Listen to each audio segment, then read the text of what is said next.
Ассалаумағалейкум құрметті диқандар. Біз Мақтаарал ауданында Тәттібұрыш егілген егістік алқапта тұрмыз. Енді бұл тірі ағза болғаннан кейін, бұл өсу барысында бұның жауы да көп. Яғни зиянкес жәндіктер, ол өсімдік биті, трипс, өрмекші, кене секілді зиянкестер зақымдағандықтан оларды қорғау мақсатында улы химикаттар қолдануға мәжбүр болып жатады. Сол кезде өсімдіктер стресс алады.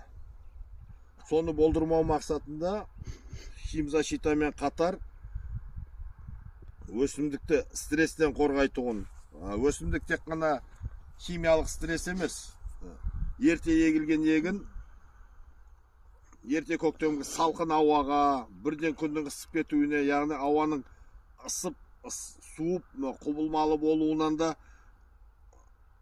стресс алады. Соның барлығынан қорғау мақсатында егілген егінге әр аптасына бір рет, түк болмаған кезде 10 күнде бір рет Натурамин ВСП немесе Амина 80 антистресс препараттарын бүркіп шашып тұрсаңыздар, егіндеріңізді стресстен аман алып қаласыздар. Стресс алмаған егін тоқтаусыз өсіп, пісу кезеңінен кешікпей, өзінің мінездемесінде күнде жетіліп, ерте өнім береді. Ерте өнімнің бағасын білесіздер. Сондықтан да Амина 80 және Натурамин антистресс препараттарын қолданып, жақсы сапалы өнім алыңыздар. Бай қуатты болыңыздар.